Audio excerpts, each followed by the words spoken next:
technical debt is not really a technical problem. It sounds as if it is because it's got the word technical in there and it's got this debt. But really, what it is it's a problem about trade-offs. Today's guest is Andrew Richard Brown, the author of Taming Your Dragon, Addressing Your Technical Debt. He has spent over 2 decades uncovering the hidden human factors behind technical problems that challenge how we think about technical debt, risk, and project estimation. I always find it quite fascinating because we all hate technical debt, but every time, either consciously or unconsciously, we are also creating technical debt ourselves. The way we make any decisions is we use our emotions. We may think we use logic, but actually we use our emotions. So if you look at the technical debt, potentially you're going to have to repay some debt in the future.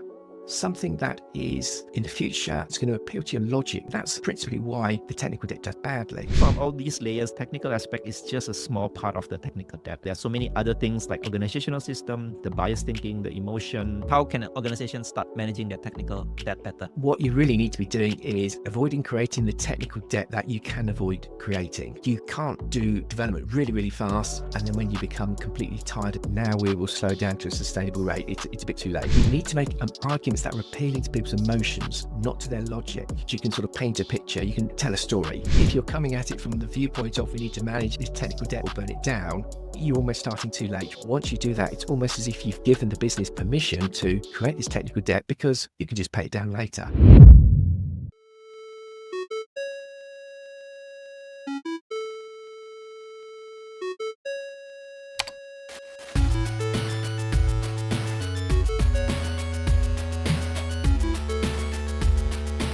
Hello guys, welcome back to another new episode of the Tech Lead Journal podcast. Today, I'm very excited to have Dr. Andrew Richard Brown, or I'll call him Andrew Brown in this episode.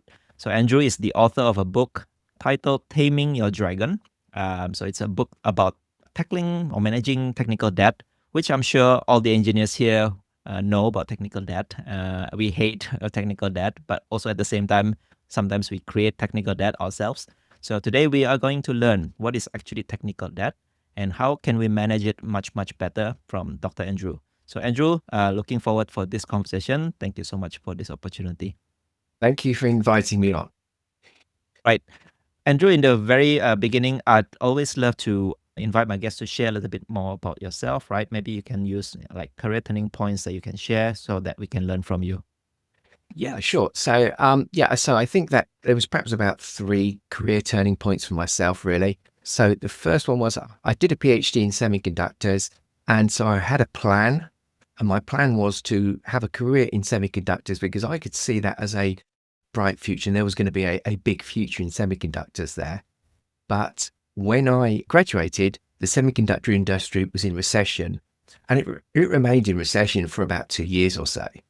And so I think then that taught me an important lesson right at the start of my career, which was that actually, although you may have flat plans, you are going to have to be flexible about those plans. And so I looked around and eventually I got another job in a different industry, which was in scientific instruments. And I traveled around the world actually as an engineer installing these machines. So they were pretty big machines. They were called mass spectrometers.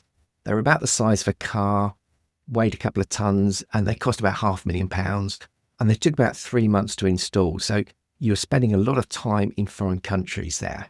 So I saw a lot of different countries, a lot of different cultures, and that sort of woke you up as well too. Things could be different, equally valid there. And actually that's where I met my wife, or my late wife. I was working in Japan, and I then met her whilst I was working out there. And again, that came to another big career decision, and I decided to move to Japan so that we could be together. And so I moved to Japan, we had a nice time, and then eventually we came back and we lived and settled down in England there. The other big change, or the big career turning point, was that when I started, I was in a lot of hardware there. And I could see that software was increasing, but I resisted going into it. And part of the reason was that I could see that I knew some friends and they'd been in software development, but the technology had moved on, the languages they were using had gone out of fashion, and they were out of a job and they found it very difficult. And so I was very reluctant to get into an industry where they just threw people out of work like that. But actually, eventually I went in there, and I'm glad I did, because although, and I have been thrown out of work a couple of times. Actually, so long as you're keeping your skills up to date, and that's a really important thing in software, if you keep your skills up to date so you've got something marketable, you may lose one job, but there will be another job there somewhere that you can get into.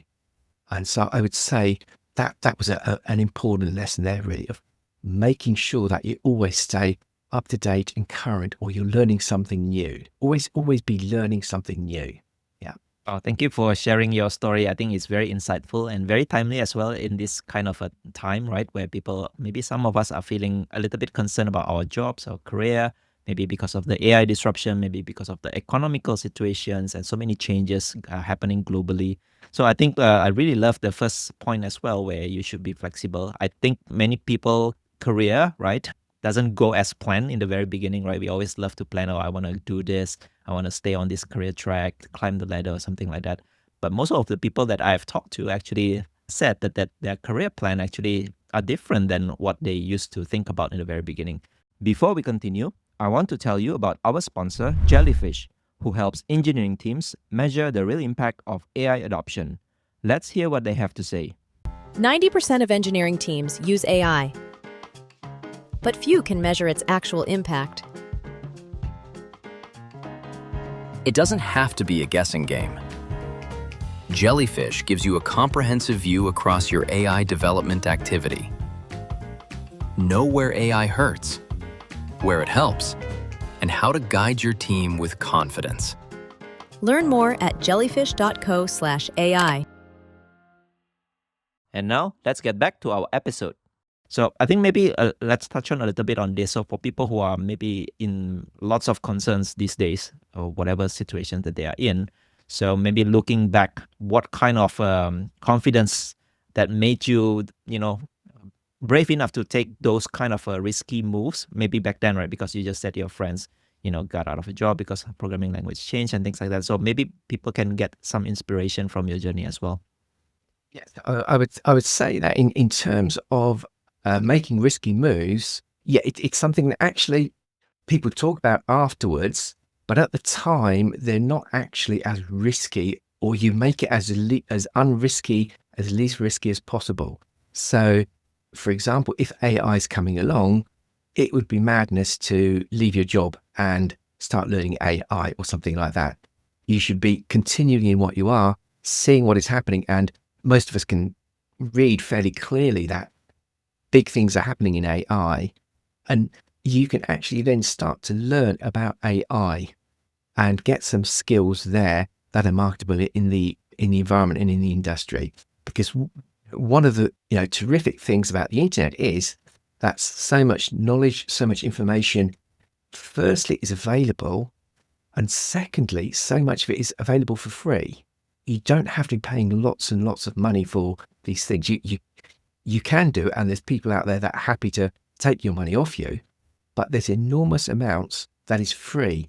And a lot of it is from very, very good institutions like the MIT, Massachusetts Institute of Technology, is giving away loads and loads of his online courses for free there. So look for education that's free and get yourself skilled up before you need to be skilled up. Yeah, I think it's always very useful to always keep yourself kind of like hungry for knowledge, right? Keep learning as and when new technology coming in. Definitely we have fears. I also have fear about, how AI is going to disrupt my role. But I guess depending on your passion, depending on your interest as well, you can always keep that hunger to always learn, upskill yourself, and make yourself marketable, which is something that is very important as well. So Andrew, today we are going to talk about your book, Taming Your Dragon, Addressing Technical Debt. So in the first place, maybe let's go to the definition of technical debt, because many people in the software engineering industry would have used technical debt as a term, maybe quite loosely.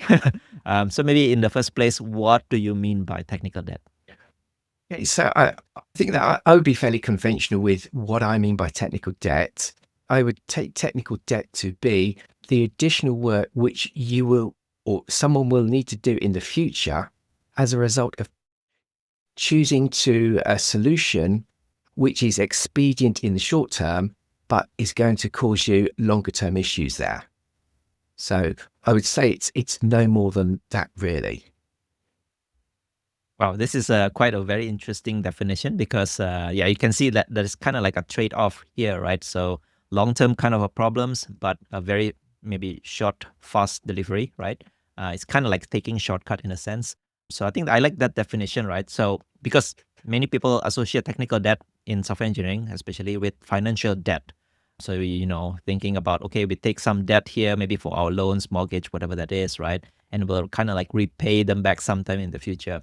So I know in your book you mentioned about this kind of analogy maybe is broken in some ways. So maybe tell us why financial debt may be not a good association with technical debt. Yeah, so certainly I think that, well, the first thing to say about the analogy to financial debt is that it's given us tremendous benefits there. And because first and foremost, everybody understands financial debt. So everybody has taken out a loan or owed money in some way. And so they understand that, they understand the benefits and they understand the consequences. So they understand that perhaps if they take on some debt, they can do things that they couldn't otherwise do.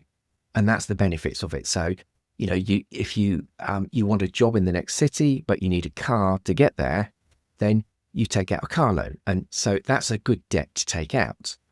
And you also understand that you're going to have to continue paying that after you've received the benefits.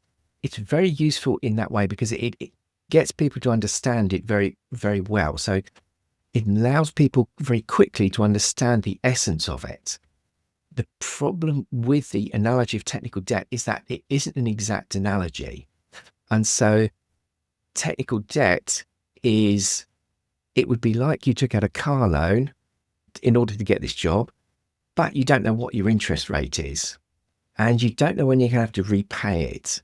And maybe you're never going to have to repay it. Maybe somebody else is going to have to repay it, in which case we'll take out some more. And you don't know exactly all these details of it. And you don't know what the interest rate is. And you don't know the repayments or anything like that.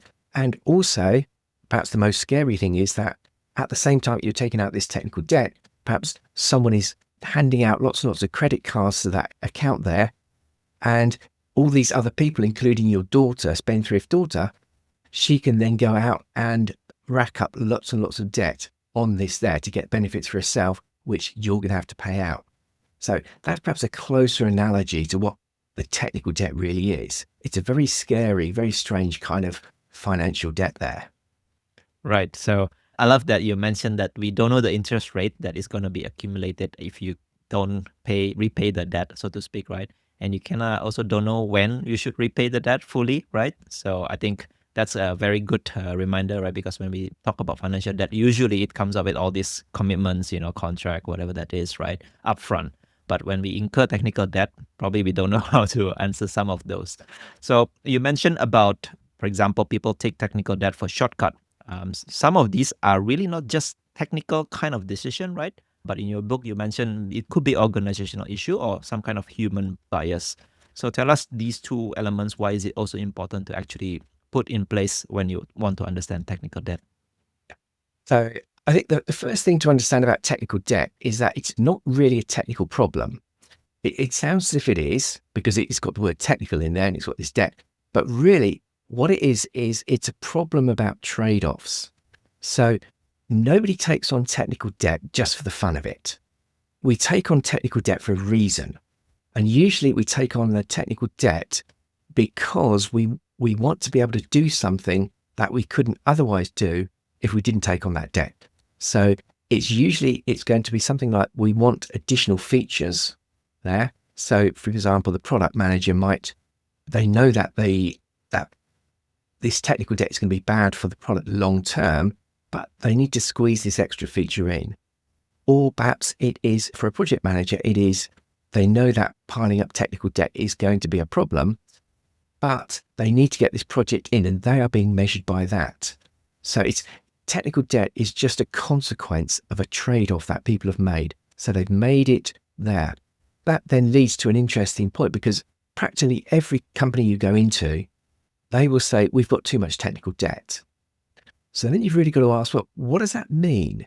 It must mean that you've made trade-offs that now you're regretting, in which case then you have to ask, well, what has caused you to make trade-offs that you now regret that. And then that gets into the technical debt, the trade-off there.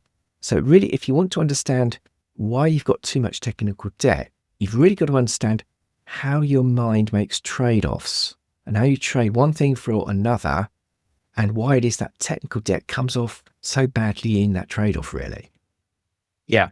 So I always find it quite fascinating because I personally also have this kind of thinking, right? So we all hate technical debt. Every time we go to organizations, seeing any kind of code base, we can point out really, really fast that, okay, this is not good. This design probably doesn't scale well. It's a technical debt here and there. But every time we create, for example, new code, develop something new, either consciously or unconsciously, we are also creating technical debt ourselves. I think also maybe because this is the nature of software development where you can't always, create a perfect design since the very beginning, right? So maybe tell us this kind of, I would say it's a paradox, right? Sometimes you hate technical debt, but you're always incurring it no matter what. What do you think would be a good mindset for software engineers out there to have a healthier relationship with technical debt? I think that really, to have a healthier relationship with technical debt, what they need to be doing is the engineers need to be moving beyond thinking of technical debt as this technical problem there. It's actually, because it's a trade-off problem, almost certainly they are only going to be partially involved in making that trade-off. Very often it's going to be the stakeholders. And so the stakeholders, they're going to want this project in, or they're going to want these features, and they are prepared to either put up with this technical debt, or they are unaware of the long-term consequences of it. So it's having that conversation and uncovering and surfacing these contradictions there. And basically between the technical debt, balancing technical debt and balancing whatever those business needs are. Because if you built software so there was no technical debt, it would be delivered so late that it had no business purpose there. So there has to be some kind of trade-off, and it's going to have to be made by the business, but the business aren't sufficiently well informed about the technical consequences of this that they can make a fully informed decision. So it's having those conversations there with the business around it so they can do a better balancing act there. Right. I think it's a very good reminder because sometimes technical people, software engineers, we love to make decisions purely from technical point of view, right? But I think you just put up a good reminder because you need to communicate, you need to uncover this kind of potential issues. If let's say you take a certain decisions, I would say it's more like an informed trade-off rather than purely just technical basis, kind of like a trade-off. And sometimes also when we develop, we know that it's gonna go into certain direction, and we just assume many assumptions in our head that okay, this will go this way. But actually, if you talk about it, maybe with your team, maybe with the stakeholders, I mean, it could turn out to different direction. Maybe different trade-off will be taken altogether, right? So maybe speaking of which, for putting a healthier relationship, I know that you also come up with this technical debt onion model, which is kind of like framework or maybe perspectives, how we should, I don't know, like uncover different layers of technical debt. So tell me, first of all, the idea of this onion model. So the idea about the onion was that, well, the first part was I had this realization that technical debt is not a technical problem. It's this trade-off problem, and then understanding that. But then I realized that even if you address the trade-off problem there, so in other words, if you understood how we make trade-offs there, and the way that we make trade-offs is, or in fact, the way we make any decisions is we use our emotions. We may think we use logic, but actually we use our emotions. And what we use in our logic it's just post-decision rationalization. We use the logic to rationalize the decision that our emotions made. In which case, then you've got to understand, well, why in that emotional decision does technical debt fare so badly? I look at that in the book there and talk about that. But then what I realized was that even if you address those problems there and you know that this technical debt is bad and you understand that emotionally, what happens is that actually you're not making your decision as an isolated individual. You're making your decision as a role in an organization. And in that role, you've got some responsibilities, some demands that are made upon you. So if as the project manager, you are making that trade-off decision about technical debt, you may know that it's really bad for the company to take this on, but also you are being measured by getting this project in, and you got to getting it in on time. And that's what you're being measured by, not by the technical debt. So you are acting in your own best interests, and you're acting actually as the company is pointing you with its incentives and its rewards and its punishments there. So you are doing what is appropriate for that role there. So you need to understand how decisions in systems are made. So you really need to understand systems thinking as well, for two reasons. The first is that these decisions in a system will be made differently from individuals. But secondly, you need to also understand how things work when you have them in a system there, and how, for example, by piling up technical debt, you can get a runaway effect there of suddenly too much technical debt causes the development to really slow down, from which you cannot recover. So you really need to understand these systems as well.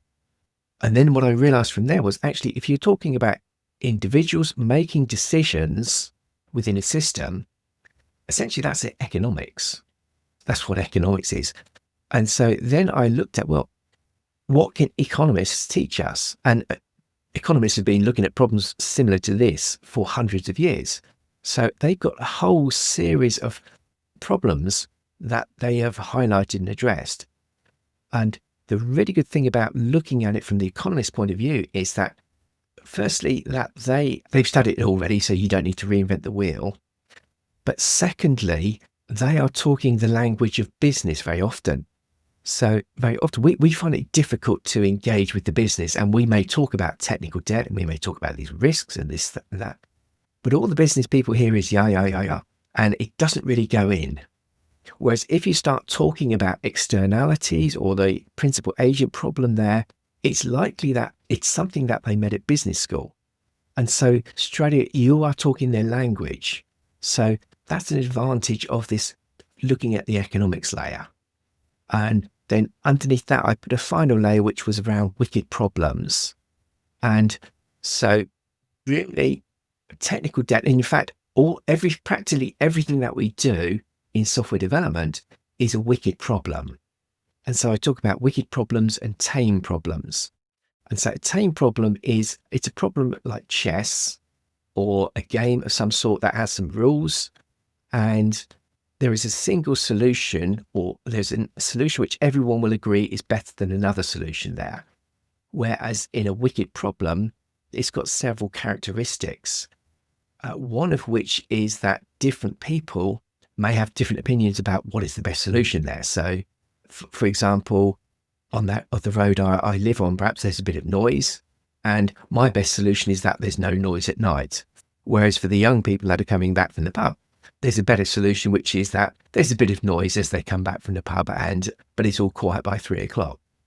And so you can see that's one thing that you could have there, is that there's different people may have different opinions about what the solution is. But another thing as well, which is very highly relevant for software development, more so than most other types of engineering problems, is that a wicked problem, very often you will not know the solution until you find the solution. So you won't understand the problem until you develop the solution. And very often for us, we don't know what the software is going to be because it's part of the exploration. We think we're building one thing, and it ends up, we tell people we're building something else, and in the end, it ends up as something entirely different. Whereas if you looked at, say, civil engineering, say, constructing a bridge, you're pretty sure what you're going to end up with before you even start. But that's not true in software development. So very often we don't understand the problem until we got to a solution. So that's sort of a part of this wickedness of the world that we live in there. Well, thanks for kind of like walkthrough of all the layers. Just to recap, right? So you have kind of like 5 layers. It's kind of like an onion model, right? Layers by layers. The inside, maybe the core, maybe is technical layer, and then you have the trade-off layer. You have the systems layer, kind of like the systems thinking aspect that you mentioned. Then you have the economics of game theory layer, and the last one is the wicked problems layer. So maybe let's try to peel it slightly smaller layer, right? So maybe I won't go deep into technical layer because I think for software engineers, it's kind of like assume we know what kind of technical problems, maybe design skill, a lack of tests and all that. We'll just skip it altogether. But let's go to the trade-off layer because I think this is quite important as an individual, right? Whenever we make decisions, we sometimes make a lot of trade-off, either knowingly or unknowingly. So what are some of the interesting aspects of the trade-off layer that you want to remind us or you want to kind of like advise us today? So essentially, yeah, so the trade-off layer, when you're making trade-offs, it's important to fully understand how you make trade-offs, which I said is we use our emotions. And although we might talk about logic and rationality, most of the time, the rationality comes in afterwards and we just use it to justify the decision that we've made. And so you've really got to understand what it is, how you make decisions using emotions, and essentially use something called the effect heuristic, which is it's like you're an emotional sort of a gauge there. And what that does is it guides you in the decisions that you make. And there's several important things to realize, one of which is that this process is entirely subconscious. So you don't understand why you make these decisions, although you will be able to justify it. You'll be able to give a good reason, but that reason will be somewhat spurious. And so they've done quite a lot of experiments on people making decisions or having preferences. So one of which was they took some, I would call them kanji characters, but that's because I'm coming from a Japanese background there. But it would be the Chinese characters. And they would flash this, they'd have this Chinese character up on the screen. This is to Western people who cannot read the Chinese characters. And they would ask them to make a preference. Which one do you prefer? Now, what they didn't know was that although they were looking at a screen there, it was a special screen and it had a very fast refresh rate. And so what they were doing was they were putting up onto the screen, every so often, they were putting up a picture of a happy face or an angry face. And what people did was they had a preference for this character, and they would give a reason why, because it was it had smooth curves, or it did this or did that. But what it actually was that behind there, flickering too fast for them to see, there was a happy face, and they didn't like the other one because it had an angry face. But they never realised this because it was so fast. So our emotions or our decision making, it happens so fast that it's outside of our consciousness, which makes it very difficult then to control, really. But we do need to be able to control it, and we can control it. And an example here would be, so there's an analogy which is quite close to technical debt. So technical debt, it's you're trading off between a feature and taking the debt on. So the characteristics of the feature are, it's going to be immediate. You're going to get the feature as soon as it's coded. It's going to be concrete. You get the feature or you don't. So it's going to be those things there. Immediate, it's going to be concrete there. Whereas if you look at the technical debt, it's going to have, potentially you're going to have to repay some debt in the future, but you don't know when, you don't know how much, you don't even know what it's going to be in there. It's very indefinite. It's very abstract there. And so you can see that something that's concrete and immediate is going to appeal to your emotions. Something that is in the future and indefinite and in abstract is going to appeal to your logic, but not your emotions. And so that's principally why the technical debt does badly. And then a useful analogy is to smoking. So in smoking, most of our governments, they realised many decades ago that smoking is bad for the population, so they wanted to stop it. And so one of the things they did was they decided to put health warnings on the cigarette packets. And the tobacco manufacturers, they fiercely resisted this and they fought it through the courts. But eventually they had to put the warnings on there. But they didn't need to worry, because what happened was, if you look and you read that warning, it appeals to your logic. It's talking about a potential future hazard to your health, which may or may not happen in the future. And that appeals to your logic. Whereas if you looked at the cigarette packets, you had packets of pictures of sexy cowboys and things like that. So as a teenager, that was appealing to your emotions. And so they put these warnings on that and it had very little effect. Whereas if you look now at certainly in our country, I'm not sure about yours, you cannot get a packet of cigarettes like that. They're all plain branded. So the manufacturers cannot affect your emotions. But what they've done in our country is they've put horrific photographs of damaged body parts, damaged by smoking, which of course appeals very strongly to your emotions there. And so now it's been switched over that the health authorities, they are controlling the message through the emotions. And it's not the only reason, but it's part of the reason that smoking rates have gone down in many countries there. So that's like a clue of what you need to be doing with technical debt. If you've got too much, or you want to change the level of that technical debt, you need to make arguments that are appealing to people's emotions, not to their logic. I talk a bit about this in the book where I say there's several ways you can do it. So one is you can sort of paint a picture, you can tell a story, and you could put together a scenario of you wanted to do some development, but you were prevented from doing so by this technical debt there. So that would be one thing there. There's other things as well you can do to affect the way that you make decisions. So one is something called a Ulysses contract. And a Ulysses contract, that's where you commit to something that you cannot later reverse that commitment. They're used quite a lot in, they're like living wills. So if you come to the end of your life and you're losing your faculties, you can put in this Ulysses contract so that at a certain stage, you won't be able to reverse those decisions there and somebody else will be making those decisions. So you can put in a Ulysses contract for, say, technical debt, where a project agrees to take on this technical debt, but if they do that, then they have to apportion part of the project funding to addressing that debt at a later stage. So there's a few things that you can do like that, yeah. Yeah. So I think it's very interesting the way you explain about these kind of a trade-off analysis, right? Because sometimes we think it's very kind of like simplistic mindset, right? Like we think, oh, we take this debt simply because we want to go faster, but sometimes it's more beyond that, right? So you mentioned about emotions, right? It could be maybe also that day when you make the decision, you're kind of like not in a good mood, and sometimes you take a shortcut simply because, I don't know, like you just want to finish things faster.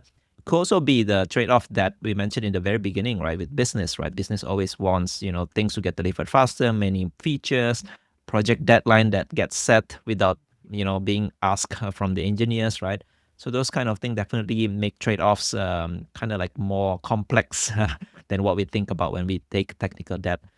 And another thing you also mentioned about kind of a few solutions, right, that we can do, maybe painting the pictures, trying to kind of like put the kind of like the story. If let's say we take too much technical debt, what would happen? Maybe in the business terms could be we couldn't scale beyond X number of users, or we couldn't process transactions, beyond whatever number of RPS and things like that. And Ulysses contract, I think, is very interesting. I'm not sure like how many people have that in their day-to-day team kind of like contract, right? So maybe in Not so your many, life in your life experience, have you seen this Ulysses contract kind of like implemented? I've advocated for it, but at the organizations where I've advocated and put it forwards, it hasn't been taken on there. But yeah, so I think like most of the time when I've been advocating, I've probably been a bit too late. We've already starting to hit crisis point, at which point it really doesn't matter what you suggest. It's just going to have to try and get out the door and worry about everything later, yeah. Right. So maybe one implementation of Ulysses contract that I can think some teams actually implement. So maybe it's, for example, 3 sprints of business technical features more, and then you spend 1 sprint just to focus on technical improvements, technical debt. That could be a simple contract that any teams, I believe, could actually implement in their day-to-day. Yes, that's a way of looking at a Ulysses contract. But in some ways, you'd also could be a bit more granular in that if you get 2 solutions, right, and I can think here of when I used to work at HMV, there we had a particular problem in that we wanted to display a product in 2 places at the same time, which is understandable. And basically, in order to do that, to do it properly, was a big rewrite of the database.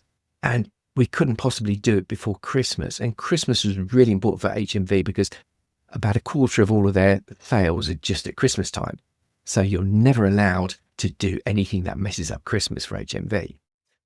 And so what we worked out was there was a quick and dirty solution, which was we could create a duplicate of the database. So you could put this product in two places at once. But then you had a lot of maintenance. So anything that needed to be updated or you had any feeds in, it all had to be duplicated. The business agreed, yes, we'll do the quick and dirty, we'll get it in before Christmas. And the first project that we will do after Christmas is we will undo this and we'll do it properly. I'd like to say that's what happened, but it isn't. The first project is when we came to it, actually, we realized that so many code fixes had gone in during the Christmas period there that all of a sudden it was much, much more difficult to actually go back and redo it properly. So they decided not to do it and they would do it in a future project, and they kept on putting it back until eventually I'd left the company and it had all gone on. Yeah. Right. Yeah, I was about to say sometimes we got this, I don't know, like promise right in the very beginning. Yeah, we will let you do, like repay your technical debt and all that. But sometimes because of whatever business situations, we may never get it fully repaid after all, right? Thanks for sharing that personal story. So let's move on to the next layer, which is you call this systems layer. So you kind of like associate this with systems thinking a little bit. So what interesting thing that you want to share about systems thinking or maybe systems layer that could actually affect technical debt? I would say so. Yeah, I mean, so in terms of systems in software development and IT, we're actually starting from an advantage because we already have a fairly good understanding of systems, because practically every project that we work on is within a system. And if we're putting in a big project, say like an ERP system or something that's really big, almost certainly there'll be one or several people looking at the problem and looking at it from a systems point of view. So we've got that understanding there of systems. So we have an intuitive, or well, it's more than intuitive. We have a specific and a concrete understanding of systems. But really that's IT systems, and that's like physical systems there. As well as the physical system, which is important, there's also the social system that we're working within, and that's where these decisions are made. And so what you'll see, an important thing about social systems or living systems, not just social systems, is that different parts of the subsystem, they can develop their own sub-goals and they can pursue their own sub-goals, which may be in conflict with the goals of the whole organization there.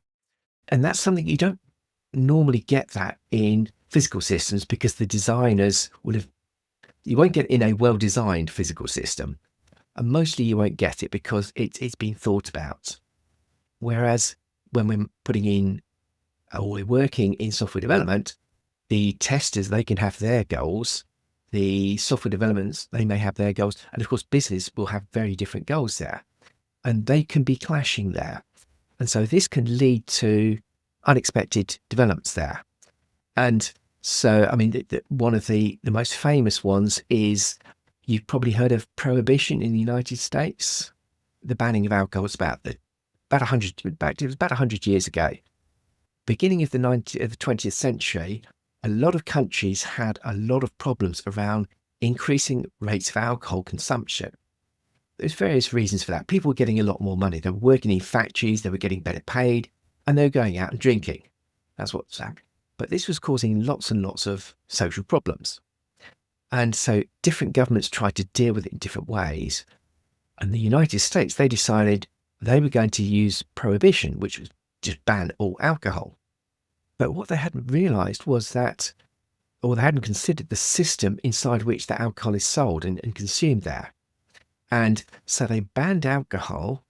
And so all the bars closed down, all those breweries, distilleries, they all closed down. Everything like that stopped. But you still had people that they used to be drinking and they want to continue drinking. And so anybody who's done economics 101 is going to tell you, if you have a demand for something, you suddenly cut off the supply, there's going to be a substitute supply from somewhere. And this substitute supply came from criminal organizations.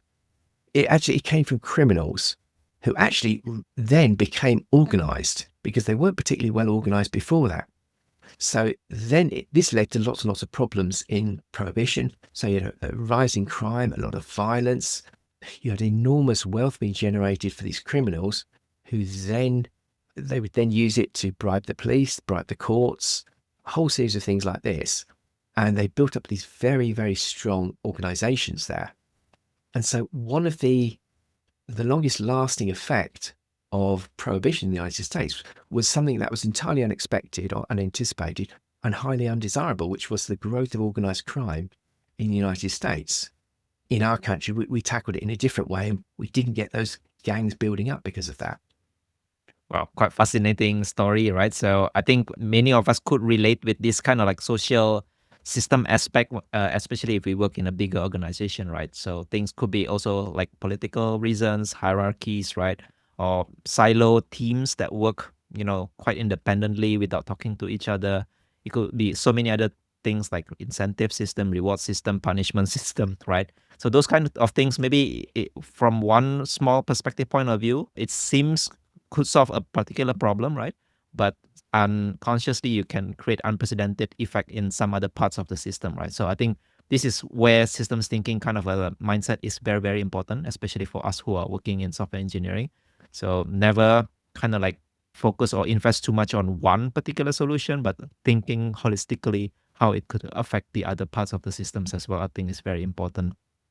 So let's move on to the next layer, like economics, game theory. You mentioned about using this model so that we can communicate with the business much better. Maybe some of examples of economics or system or game theory layer here that you could advocate for us to use next time we talk to our stakeholders. I would say in terms of that layer, there's lots of very fascinating things in there, and it's very tempting and very easy to become completely embroiled in it and look at some fascinating aspect of it. But I'd say perhaps the two, if I was to choose two things, it would be, firstly, you don't need to communicate this to the bosses, but actually it wouldn't hurt to communicate it, but it's the principal agent problem, which is that it's a problem where basically the principal, so that the boss or whoever has the money, you are paying or rewarding somebody else to do something of your bidding there. And that's essentially, when we're working in the company, we are the agents, and then the organization itself is the principal. And so if you look at the principal agent problem, what you will have is that they may have different goals and they may have different motivations there. And so what you should always be aware of and thinking about is, how do their goals line up? And you're going to be most successful if the principal and the agent's goals line up or coincide there. And you should understand that you'll be unsuccessful to the extent that those goals don't line up there. And of course, it's not just the employees, but you've got an added complication in most organizations, in that they will bring in external help to manage large projects. And what you have to realize is that perhaps the goals of those outside organizations, the consultancies, may not be very well aligned with the organization that they're working for. And certainly I've been on a lot of projects, I imagine you have as well, and you will have seen some of the antics and the activities that some of these consultants will get up to, which are not necessarily helpful for the client there. And here I'm thinking of things like perhaps rivalry between organizations there. Another one might be that actually one of the things that perhaps some of the less ethical consultancies might do is, as soon as they go in, is to try and remove all of the capability of the organization so that the organization is now dependent upon the consultancy. So the whole series of things like that. So there's this principal agent problem there, which I think people should be aware of there. That's going to play out in the technical debt there, of that the company may want low levels of technical debt, but if the principal is the project manager who is going to be perhaps moving to a different organization at the end of the project, and their goal is to get the project in or period in, and it doesn't matter to them how much technical debt there is, you've got that principal agent problem there. So I'd say there's the principal agent problem that is there. And a second thing that I think that I would also highlight to the business, because they won't be so aware of this, is the problem of externalities.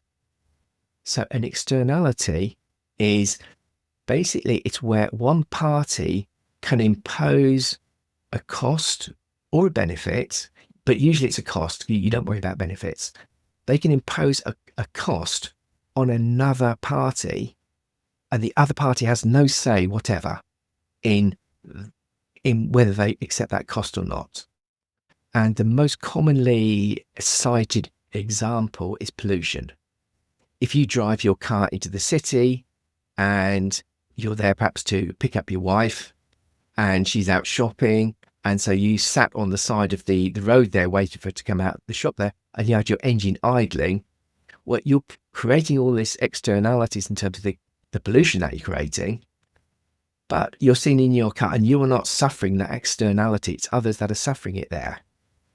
And that's very much what happens on projects there, where projects may be making decisions around how much technical debt they are piling up, but they're not necessarily going to be the ones that pay off that debt.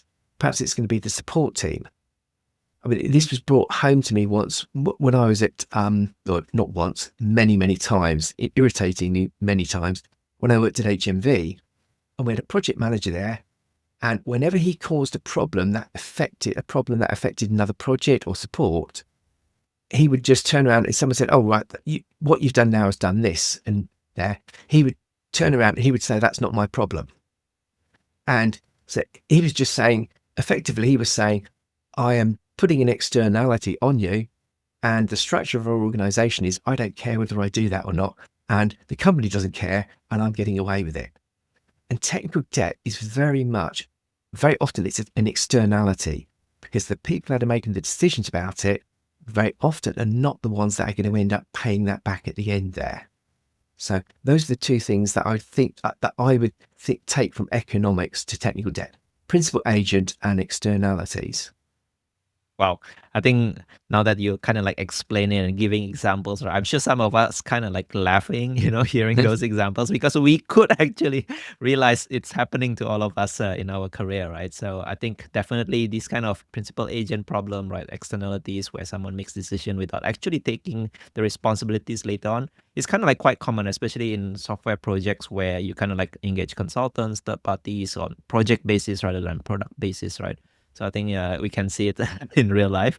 And let's go to the next one, which is the wicked problem. You kind of like touch on a little bit earlier, right? In that wicked problem is something that maybe you don't even know in the very beginning what could the solution look like. You can always explore, experiment until the solution actually comes out. This is so much evident in software, right? Because we'll iterate, right? So we'll come up with a very simplistic design that could maybe solve the problem, the features, show it to people will ask for more, and then we continue evolve it until it gets to a different kind of solution altogether. So why do you think wicked problem is kind of like the outer layer, which I assume is gonna be the most complex thing to consider? So what kind of insightful thing can you share with us today about wicked problem? The wicked problem, I would say that there's multiple parts to the wicked problem, as you're saying there. So one characteristic of a wicked problem is that you don't know what the problem is until you actually have a solution. Other things are that there's no right or wrong, there's just better or worse. But perhaps the really critical thing for us is that different parties will have different beliefs about what the problem is and what the better solution is. So we may think something from a technical side there, that this is the best solution. But from a business point of view, they may be thinking something very different there. And it's how you resolve those things or attempt to resolve them or accommodate them there. That's something which I think most of us will find very difficult, particularly within software development, because we tend to be very technical people, and we tend not to think of things in terms of political sort of landscape and how we need to accommodate different things there. And really, the people that perhaps are best equipped to deal and understand that political landscape and so on, they're all sitting in the business there. It's almost as if we need to get them or someone from that side to come over and advocate for ourselves there. Otherwise, the risk is that we end up in just like a standoff there of the technical people saying this technical debt is bad and we have too much of it and we need to get rid of it. And the business saying, yeah, but we're getting, the market is being dominated by somebody else. We need to get a bigger market share, which means we need more features, or we need more this or more that. And once we've got a bigger market share, we can sort out all these other things later. It's almost as if you're having this argument, but you're arguing in two different languages there. And I think that's a tremendously difficult and wasteful thing to do there. And I think that it's not just for technical debt. I think there's a whole series of soft things around here, or we have a whole lot of problems in software development, which are wicked problems there. And I think we should perhaps try and understand better about wicked problems and what we can indeed do about them there. I think after you explain it, I'm sure people can relate, right? What do you mean by wicked problem in software engineering, and why you put it at the outer layer? Simply because it's very difficult. Sometimes you could wear multiple hats, only then you could see where things are kind of like not aligning. Things are always miscommunicated, misunderstood. And sometimes, like you mentioned, people don't have the same definition of problem, doesn't have the same definition of solution, right? Or maybe we don't know the solution in the very beginning, only until, we reach a certain point. So definitely software engineering, I find it's a lot of wicked problem kind of a thing. And we can see from all these layers that you just explained, right? Technical aspect is just a small part of the technical debt. And there are so many other things like organizational system, the bias thinking, the emotion, social structure, and things like that. How would you advise software engineering team or organization to start managing their technical debt better, or at least introduce technical debt in a more healthy manner rather than, like trying to burn as many technical debt as possible and then try to repay in the end, which will not happen. And in the end, it caused a lot of problems, a lot of damage in some of the stories you share in the book. So maybe how can organizations start managing their technical debt better? I'd say almost certainly if you're managing if you're coming at it from the viewpoint of we've got this technical debt and we need to manage it or burn it down, you're almost starting too late, really. It's what you really need to be doing is avoiding creating the technical debt that you can avoid creating there. And so I think that really it's almost like an analogy would be doing a development at a sustainable pace there. You can't do development really, really fast, and then when you become completely tired and knackered, now we will slow down to a sustainable rate. It's a bit too late. So it's getting people into the mindset that they are making these trade-offs, and these trade-offs will be there for an awful long time, and getting them to make better trade-offs there. Now, there's always going to be technical debt, and you need to get this you need to take on this technical debt. If you didn't, you couldn't get the products out there in time. You'd be too late in the marketplace. But you don't need to take on all the technical debt that you're taking on. And some of it would be unnecessary there. And in particular, I would say it's things such as when you're trading off technical debt for additional features there, you really need someone to push back on, do we really need these features? Because it's very easy for the business and the marketing to say, this is absolutely essential, this feature, we must have it in. And no one can prove otherwise. And so it's just, because it's so easy, it's so tempting to do that again and again and again, until you end up with this very bloated product with lots of debt in it. So it's kind of starting it at the beginning there. And one of the things that I talk about in my book, in the last third of the book there, is really how you can address the technical debt, but it's addressing the technical debt from the mindset of avoiding creating it in the start there, rather than getting rid and burning down this technical debt. In fact, that's a very bad thing to do in many ways, because once you do that, it's almost as if you've given the business permission to create this technical debt, because you can just pay it down later.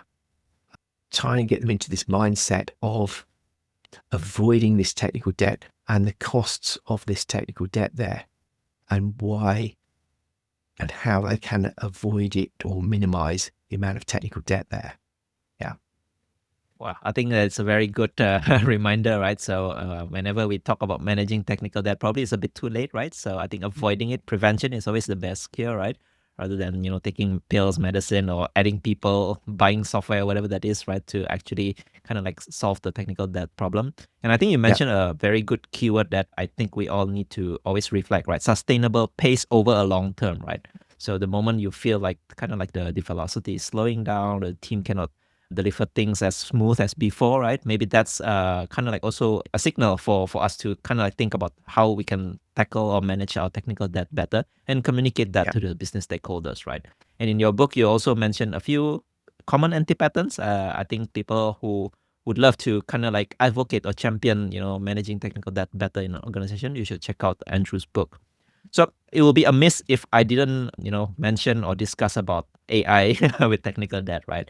I think with the advent of AI, we can certainly see there are many aspects of technical debt that could be, I don't know, kind of like remodeled, right? So the first aspect is like with a lot of AI churning out code, I think many people say it could create a lot of technical debt, right? Or maybe also, and some other people say, oh, we have a very high technical debt system. Now with AI, we can use it to actually solve technical debt.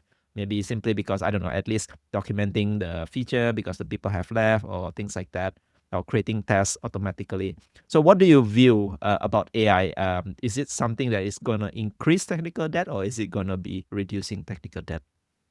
I think that the most prominent and the most salient visible part is the big increase, which is going to come from non-technical people doing vibe code development there and creating enormous amounts of technical debt there. So I can see that being a huge thing there. But I could also see that it may be that certain types of technical debt may become less important, particularly if you're able to create this coding and this solution so much more easily. It may well be that the debt is less important, perhaps. But I would say certainly it's the AI and the vibe coding does give you a very strong feeling that this is something that could create enormous amounts of technical debt. And particularly since I imagined vibe coding being written, and if something is useful and it's taking off, it's probably not going to get rewritten. It's let's build on top of that there. In which case, yeah, you're building on something that's probably got a lot of debt or a lot of limitations in it. Yeah. Yeah, so there's this danger obviously about vibe coding, or you just blindly accept whatever AI suggests, right? And I think I want to touch on also like the emotion aspect, right? Whenever we use AI, sometimes we feel very confident and it's very easy, right? We could just churn out code after code after code, building features on top of features. Sometimes I think there's a dopamine hit as well whenever you build such thing rapidly and you could see results, you almost see the results, you kind of like polish it more and more, but unconsciously you introduce a lot more technical debt. Do you have like real case experience or examples where people use AI effectively, like cautiously also not to take on more debt, but also kind of like build a system that can also last like much longer? Well, okay, so I've spoken to people that have been using AI, and of course, what they're telling you may not be exactly the same as what they're doing, of course, but what they were saying was that they were using it quite a lot for investigation and research there. And if they wanted to find out something, they were perhaps posing a question to an AI or an LLM model there. They were getting the answer back. They were looking at it. They were then refining their question, firing it back again, and going through a cycle then multiple times. But then often at the end, they were manually coding. They were doing it there. So they were doing it for this research there. That at least that's what they were telling me. Of course, what people tell you isn't always the same there. And perhaps there'd be a reluctance to say, yeah, I just let AI do all of the stuff for me there. I guess we will see. The results will come through, I think. Yeah, and we'll be seeing those shortly, I think. Right. So I'm pretty sure one day we can, because now everything is moving, everything is changing, and AI technology itself is being kind of like reinvented, every week, every month. Maybe there's a new model coming, new techniques coming out. Agentic thing now is also kind of like the craze thing. And I'm sure AI will pop up in your layers. I would assume it will be in the trade-off layer and sometimes also in the weaker problem, right? So I think definitely it's going to be fascinating, this AI trend going in the software development world. So Andrew, as we reach the end of our conversation, thank you so much for outlining about this technical debt. I find it very fascinating for us, educating also Thank you. us, like how we can make technical debt trade-off better.